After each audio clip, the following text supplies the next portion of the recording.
नमस्कार। हमारे YouTube channel में आपका स्वागत है। दुर्गों की श्रृंखला में आज का दुर्ग है गागरोन दुर्ग झालावाड़। झालावाड़ से 4 किलोमीटर दूरी पर अरावली पर्वतमाला की एक सुदृढ़ चट्टान पर काली सिंध और आहू नदियों के संगम पर एक किला बना हुआ है और यह किला गागरोन का किला है जो कि जल दुर्ग की श्रेणी में आता है। यह दुर्ग बिना किसी नींव के मुकंदरा पहाड़ी की सीधी चट्टानों पर खड़ा एक अनूठा ही किला है। इस किले का निर्माण कार्य डोडा राजा बिजल देव ने 12वीं शताब्दी में करवाया था। डोडा राजपूतों के अधिकार के कारण ही यह दुर्ग डोडगढ़ या धुलरगढ़ के नाम से भी जाना गया। चौहान कुल कल्पद्रुम के अनुसार खींची राजवंश के संस्थापक थे देवन सिंह उर्फ धारू। उन्होंने अपने बहनोई बिजल देव डोडा को मारकर धुलरगढ़ पर अधिकार कर लिया था और इसका नाम गागरोन रख दिया था। यह दुर्ग शौर्य ही नहीं, भक्ति और त्याग की गाथाओं का भी एक बड़ा साक्षी है। संत रामानंद के शिष्य संत पीपा इसी गागरोन के शासक रहे हैं, जिन्होंने राजसी वैभव त्याग कर राज्य अपने अनुज अचलदास खिंची को सौंप दिया था। सन 1423 ईस्वी में अचलदास खिंची तथा मांडू के सुल्तान अलप खां गोरी के साथ एक भीषण युद्ध हुआ था।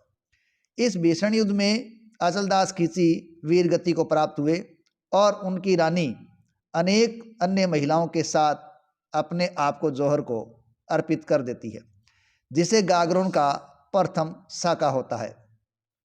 राजा अचलदास ने वंश की रक्षा के लिए अपने पुत्र पलहणसी को दुर्ग से पलायन करवाया, जिसके साथ राजा अचलदास के राजकवि शिवदास गार्डन भी दुर्ग से निकल गए थे और बाद में उन्होंने राजा अचलदास की वीरता और शौर्य से प्रेरित होकर एक कालजयी ग्रंथ अचलदास खिचरी वचनिका की रचना की, जिससे अचलदास के जीवन और व्यक्तित्व पर प्रकाश पड़ता है।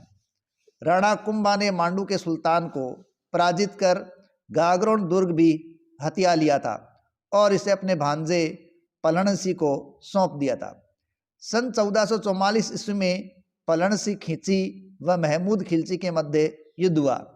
बाद में पलहणसी खिंची को भीलों ने मार दिया और ऐसी स्थिति में महाराज वो दुर्ग से बाहर निकल रहे थे और अचानक हमला करके उनको मार दिया। कुंभा द्वारा भेजे गए धीरा या धीरज देव के नेतृत्व में केसरिया हुआ और लल्लाओं ने जौहर किया, जिससे गागरोन का दूसरा साका भी कहते हैं। विजय के उपरांत सुल्तान ने दुर्ग का नाम मुस्तफाबाद रख दिया। गागरोन में मुस्लिम संत मिठे शाह की दरगाह है, जिसमें आज भी प्रतिवर्ष उर्स लगता है या मेला लगता है। इसके अलावा संत पीपा की छतरी मिठे साहब की दरगाह है। वो दरगाह खुरासान के प्रसिद्ध सूफी संत हमीदुद्दीन चिश्ती मिठे साहब की है, जो कि गागरोन आए थे। इसके अलावा इसका परकोटा जालिम कोट के नाम से जाना जाता है और एक अन्य दर्शनीय क्षेत्र गिद्धकराई भी है। महमूद खिलजी ने विजय के उपरांत दुर्ग का नाम बदला था। अकबर ने गागरोन दुर्ग बीकानेर के राजा कल्याणमल के पुत्र पृथ्वीराज को जागीर में दे दिया था और यही पृथ्वीराज एक भक्त कवि और योद्धा थे।